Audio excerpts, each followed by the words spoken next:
Hi, my name is Emily Roberts, and I'm just your average 28-year-old woman from Chicago. Ever since I was a little kid, I've been obsessed with baking and cooking up delicious treats in the kitchen. It was like therapy for me, measuring, mixing, getting my hands dirty. Watching something go from a bunch of basic ingredients to a mouth-watering pastry or cake was pure magic. After high school, the obvious choice was attending culinary school to become a professional pastry chef. My parents didn't have much money, so I worked my butt off at a diner throughout those years, but it was worth it when I landed my dream job at Delilah's Bakery right after graduating. I started out at minimum wage, working insane hours, but I busted my ass and became one of Delilah's star bakers in just a couple years. It was during one of my bakery shifts that I met Tom Anderson, an account executive for a software company. He came in one morning looking tired as hell. "Mornin' darlin', the usual?" I chirped over the counter. Tom just grunted and slid a $20 across. "Surprise me with something good, sweetheart. Sales been kicking my ass this week." Since Tom looked like he needed a pick-me-up, I hooked him up with an extra-large banana bread loaf, my specialty. "On the house, hon, everyone needs a little treat now and then." The guy looked stunned. "Wow, thank you. You're an angel." He tore off a chunk and his eyes rolled back. "Oh my God, this is insane. You made this?" I blushed. Guilty as charged. Just a little banana bread to brighten your day. "Well, consider my day bright, beautiful. I'm Tom Anderson." That's how we met, me slinging pastries and him being a regular customer who always left me the nicest compliments. We got to know each other more over the following weeks, flirted shamelessly, and he eventually worked up the nerve to ask me out on a real date. The rest was history. We dated for 2 years before Tom finally proposed. I was over the moon. This guy deeply appreciated my culinary talents and had fallen for the real me. Well, perfect except for one thing: Tom's mother Jane was a nightmare from the first time I met her. She looked me up and down like I was a cockroach when Tom brought me over for Sunday dinner. "Ma, this is my girlfriend Emily. Emily, this is my mom Jane," Tom said, putting his arm around me. Jane's thin lips pursed as she gave me an obvious once-over. "A pastry chef? That's interesting." She said it like she was trying not to gag. "Yes ma'am, I work at Delilah's Bakery downtown." "Tom says you've tried my banana bread before?" I tried to be friendly with an outstretched hand. Jane just stared at my hand like it was diseased, before turning up her nose. I didn't realize that was made by the pastry girl at the counter. I just assumed Delilah made everything herself. That was it, the claws came out from this evil old harpy on our very first meeting. I wanted to slap her and storm out, but Tom kept me calm, whispering that his mom was just a little rough and to give her a chance. After getting married, I decided it was time to take my passion for baking to the next level. So I quit and got licensed to operate a home bakery business. "Oh, how adorable, you're playing kid chef again." Jane cackled. "I give it 6 months before the oven mitt comes off and reality sets in, sweet cheeks." Tom cut in, putting his hand on my arm. "Lay off her, Ma. Emily's worked her tail off to get here, she's got a real entrepreneurial spirit." "Oh, I'm terrified." Jane threw her hands up mockingly. "The great queen of cupcakes is finally branching out from behind that bakery counter cash register. What an inspirational, gutsy career move." My face burned, but I kept my cool. "Thank you for that stunning vote of confidence. I appreciate your support as I follow my dreams. But you know what? Spite can be an incredible motivator." So as the months rolled on, I baked and baked my little heart out, taking custom orders through word of mouth and social media. Jane constantly ragged on me about playing make-believe as a baker. But orders and 5-star reviews from clients started rolling in like crazy.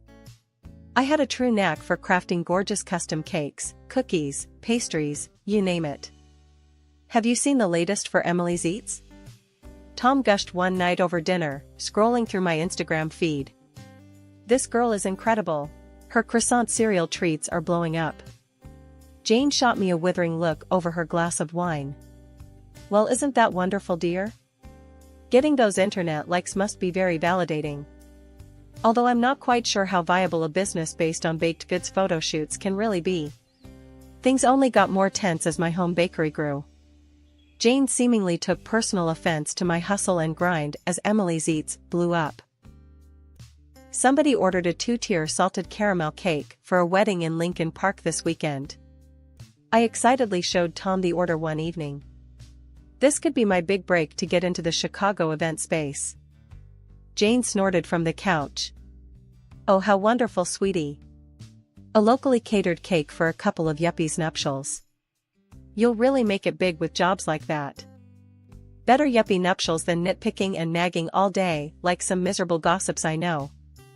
I fired back, losing my cool. Jane looked ready to swing before Tom stepped in. All right, that's enough from both of you. Mom, stop crapping on Emily's dream before it even gets off the ground. And you. He shot me a look. Don't let her jabs get you riled up. This is your passion we're talking about. He was right. Every time I got flustered arguing with that wretched woman, I got sloppier in the kitchen. And I couldn't afford any mistakes, not when I was pouring every ounce of energy into making Emily's eats a success. One day, I got a huge order from one of my regular customers, Mrs. Wilkins. She wanted a big fancy cake and like 50 assorted pastries for some corporate shindig at her husband's office. This was a massive deal for my little home bakery business. Listen up, Emily, Mrs. Wilkins said in that no-nonsense tone of hers. This order needs to be absolutely perfect, you hear? We're talking the biggest wigs at my Richards company. If this goes well, you can bet your sweet behind I'll be referring you to all my high society friends. For the next few days, I worked myself to the bone prepping for Mrs. Wilkins' huge order. I wanted to craft a showstopper cake with elegant piped rosettes and handmade gum paste flowers. And the pastries had to be delicious little works of art. The morning I was supposed to deliver everything, I was a bundle of nerves. But I had baked and decorated each item with care, checking them over 1,000,000 times for any imperfections. By 10 a.m., I had it all packaged up and looking like a dream. That's when Jane barged in, ruining my flow. There you are, lazybones. I need you to run to the post office right this minute. She shoved a shipping label in my face. I ordered something special online and it requires a signature. I groaned in frustration. Are you serious? I'm literally about to head out with this massive order I've been working on for days. The only words I should be hearing from you are why yes, Mother Jane, I'll be happy to run your errand right away. Jane waggled her bony finger at me. Against my better judgment, I agreed to Jane's stupid demand just to get her out of my face. She gave me a sickly sweet smile as I grabbed my purse. Wonderful, that's a good girl. Now hurry along and I'll make sure your little baked nothings get delivered safely while you're out. Something about her tone raised red flags, but I was too frazzled to think much of it. I figured Jane was just being her usual awful self, condescending my business as always. When I got home, Jane said with a grin she had given the cakes and pastries to the courier. 2 days later, I got a call from the furious client, Mr. Wilkins himself. What in the goddamn hell were those inedible monstrosities you tried to pass off as pastries, Emily? He shouted so loud I had to pull the phone away from my ear. Sir, I don't understand. This has to be some mistake. I was openly weeping at this point, all my hard work and biggest chance at success crumbling around me. I followed all the instructions to a T, perfectly tempering the chocolate, using fresh ingredients. Please let me make this right. You're damn right you'll be making this right by refunding me every cent and removing any association with my company from your cheap little website and socials. With that, he hung up, leaving me a sobbing, hysterical mess on the kitchen floor. Over the next few months, my budding home bakery business completely withered and died thanks to the horrific reviews from the Wilkins disaster. Jane, meanwhile, watched the fallout with glee. Well, isn't this just a shame? She crooned one evening as I sat despondently scrolling through the scathing online comments about my former business. Although I can't say I'm terribly surprised. I warned you not to get your hopes up too high with this cute little baking fantasy. Baking had always been my biggest passion, and having it ruthlessly mocked by Jane made the failure that much more devastating. For a while, I just stopped getting in the kitchen altogether. "Come on, babe, you can't let that witch get you down like this," Tom pleaded one night as I laid on the couch, staring off blankly. "Baking is your calling, don't let my mom's nasty comments make you give up on your dream." His pep talk actually gave me an idea. Maybe I could start doing baking tutorials and tips videos online to remind people how skilled I was. I spent the next few months throwing myself into cultivating an audience on Instagram, YouTube, you name it. I filmed step-by-step guides to my favorite recipes, shared baking hacks I'd learned over the years, and did calming videos just doing things like piping frosting decorations. To my surprise, people actually started tuning in and engaging with my content in a big way. Eventually, my follower counts on the various platforms started growing exponentially. "Damn it, Emily," Tom beamed one night, looking at my YouTube stats. "You just hit 100,000 subscribers. That's insane." Just then, Jane came shuffling into the room, wrinkling her nose at Tom and I smiling over my laptop. "What's got you two grinning like idiots?" Jane snapped. "Don't tell me your baked goods cart finally made it onto the evening news." I rolled my eyes. "If you must know, my baking tutorial videos online are getting wildly popular. I just hit over 100,000 subscribers." Jane's face instantly soured into a frown. "Is that so? How delightful." The sarcasm dripped from her voice. "Wasting all your time baking again for strangers on the internet to gawk at, I see." "It's not just wasting time, Jane," I said, trying to keep my tone even. "I built a real following of people who appreciate my skills and knowledge. This whole thing could lead to amazing opportunities down the road." "Oh, like what?" Jane scoffed. "Getting your own public access television show? Maybe a baking blog no one reads? Shall I start setting aside money for your future unemployment now or later?" I fought the urge to cry as Jane laughed coldly, clearly threatened by my small restart towards pursuing my passion again. No matter how much I accomplished, she always found words that hit me hard. One day, I bumped into an old friend, Jenna, who I went to culinary school with years ago. She looked just as bright and bubbly as always. "Well, I'll be darned if it isn't Emily Roberts," Jenna gushed, pulling me into a big hug. "Girl, it's been ages. How the heck are you?" "Jenna, hey. Wow, yeah, it really has been too long," I said, returning her warm embrace. "I'm doing okay, you know, keeping busy with my at-home baking business and all." Jenna's eyes went wide with recognition. "No way, you're Emily's Eats? The baking blog with all those gorgeous dessert tutorials that's blown up lately?" I gave an embarrassed shrug. "Huh, yeah, that's me. I do love baking up a storm for my little online audience." Speaking of which, Jenna adopted a more pensive look. "Emily, you've got to come be a guest on my cooking show. We've got a slot open for a baking demo in next week's episode." I tried to mask my giddiness, shuffling my feet coyly. "Well gosh, if you really think making a cameo could help grow my brand, then I'd be honored." We exchanged contacts so Jenna's crew could send over the show deets. As I headed home, my head was still spinning at this shocking stroke of good luck. Me, baking live on TV?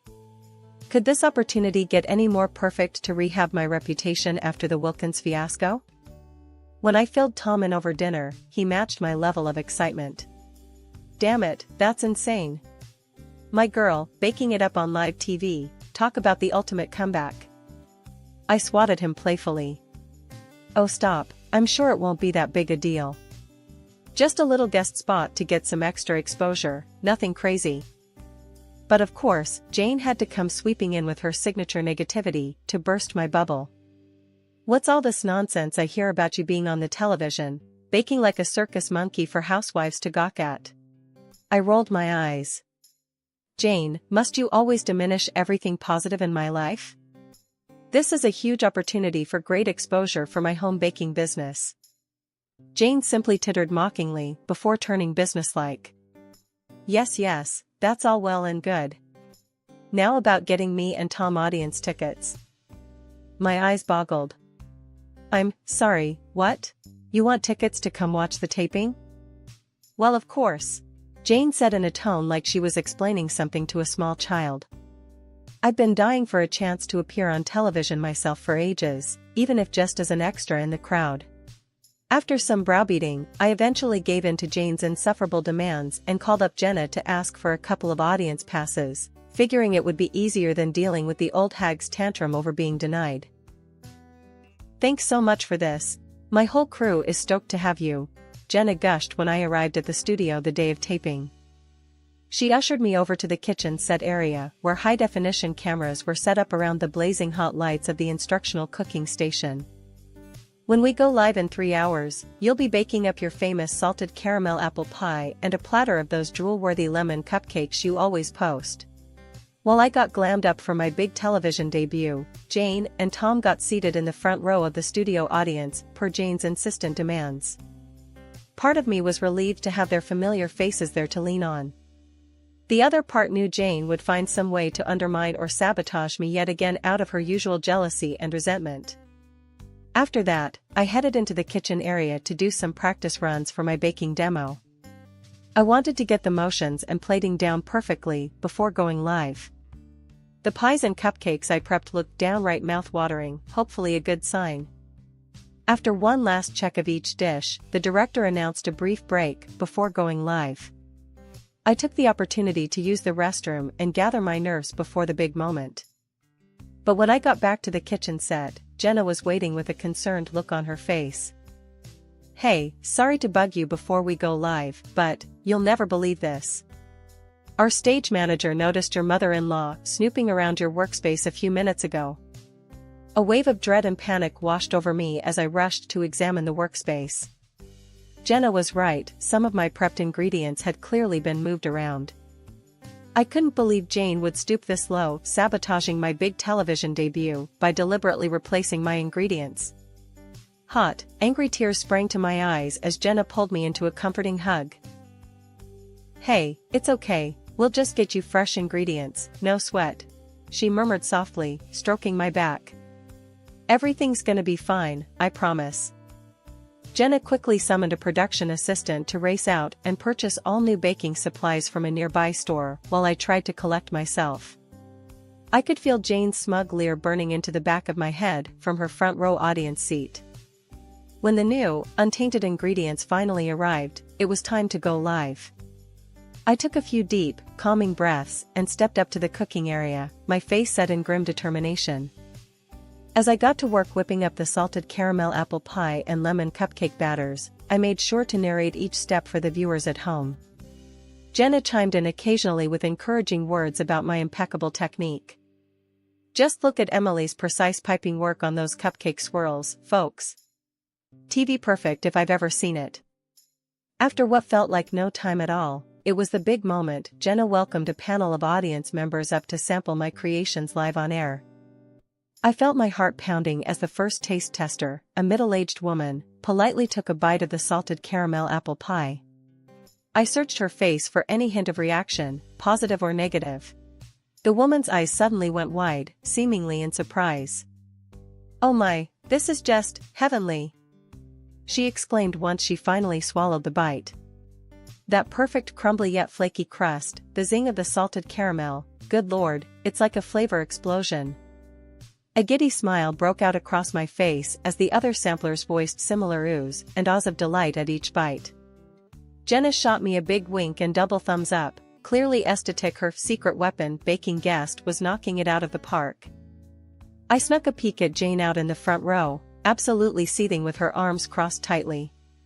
Good, let that wretched, bitter old crone sit and stew for once, watching my success happen right in front of her hateful eyes. As the polite clapping died down, Jenna took center stage with a devilish grin. Well folks, I think we can all agree Emily's baking is, indeed, out of this world incredible. But, what if I told you our miraculous pastry wizard overcame a last-minute act of sabotage just to dazzle us here today? The audience let out a collective murmur of confusion. A large screen behind Jenna and I flickered to life, displaying security cam footage from earlier that morning. We watched in silence as Jane's hunched figure snuck up to my prepped workstation, looked around furtively, then proceeded to open various containers and jars, seemingly tampering with their contents. The video cut out as a deafening hush fell over the studio audience. Everyone instinctively turned to gawk at Jane sitting frozen in her front row. Finally, the silence was broken by Tom, my sweet, supportive husband, suddenly standing up and bellowing at the top of his lungs. "Enough, Mother! How dare you try sabotaging Emily's big break out of your own pathetic jealousy? I'm so sorry, baby." Tom turned to me with tears in his eyes. "I'm so sorry. I never saw her toxic, abusive behavior for what it was sooner. You never deserved any of her gaslighting, manipulative behavior." The cameras panned over to Jane, absolutely pallid and shrinking into her seat in horror, as Jenna offered her the microphone and asked if she'd care to explain her sabotaging actions. For a moment, Jane just sat there frozen, silently opening and closing her mouth. But when she finally did speak, it was with a scathing venom. "You smug, ungrateful little thing." She spat out the insult directly at me, causing the audience to gasp in shock. "You think your cute little baking hobby makes you so special, huh? That this is the big break that finally earns you some undeserved self-respect?" Jane let out a high, deranged cackle. "Well, I've got a wake-up call for you, Missy. It was me who ruined that all-important catered lunch that destroyed your pathetic business. Me. From the very start, all I'd dreamed of was destroying you, your disgusting baking career, your undeserved relationship with my son, everything." Seeing Jane unravel completely into her true, unfiltered toxic self was bone-chilling. She turned her furious glare directly into the camera lens, screaming with heightened mania. "I won't let this nothing, this lazy, slovenly chef wannabe, tarnish the honor of being married into the Anderson family name any longer with her sham baking act. You hear me, Emily? I'll destroy you if it's the last thing I dash." Suddenly, Jane's hate-filled tirade was cut short by a loud thud, as Tom had charged from his seat and full-on knocked the microphone out of her hands, leaving the audiences shrieking in shock. Thereafter, Tom pulled me into a loving embrace as the audience roared their approval. I buried my face in his chest, alternating between sobs of joy and disbelief at how everything had unfolded. That TV appearance was a total game-changer for my life and career. Turns out, people just can't get enough of baking drama mixed with unhinged family meltdowns. Jenna's baking show scored its highest ratings ever from all the insanity that went down. TV bloggers and reviewers raved about what an unscripted television milestone it was. Clips from the episode, particularly Jane's deranged rant where she admitted sabotaging me, went viral almost instantly. Overnight, I became known as the long-suffering baking blogger who finally stood up to her evil mother-in-law from hell. It was honestly overwhelming, my little online baking tips channel getting that much mainstream exposure. Dude, this is nuts. I've already gained like 200,000 new YouTube subscribers just from that TV fiasco. I showed Tom the numbers a few days later, still in disbelief. Brands started hitting me up about sponsorship opportunities. Television talent scouts DM'd about potentially hosting my own show someday. It was a wildly surreal experience being lifted up in the aftermath of what had been one of the most traumatizing, horrific days of my life. Is this really happening? I marveled aloud while reading a lucrative sponsorship offer out loud to Tom one night over glasses of celebratory wine. Am I actually a full-on celebrity baker now? Tom grinned and clinked my glass. You're damn right, baby. And you earned every ounce of it with your crazy talent and mental toughness to endure all this from you-know-who for so long.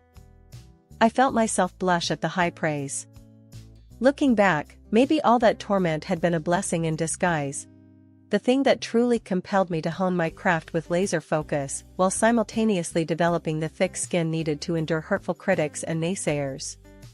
Jane had been the ultimate naysayer, and I had still managed to make my baking dream a success in spite of her. As for Jane herself, let's just say between the public humiliation of having her abusive behavior exposed so rawly, and Tom completely cutting her out of our lives, she ended up retreating back to whatever sad little hell dimension she crawled out of. Without so much as a text or call from her, we quietly packed up and moved out of the home to completely cut ties. We found a beautiful new place we could truly make our own, splurging on upgrades here and there thanks to my booming influencer income.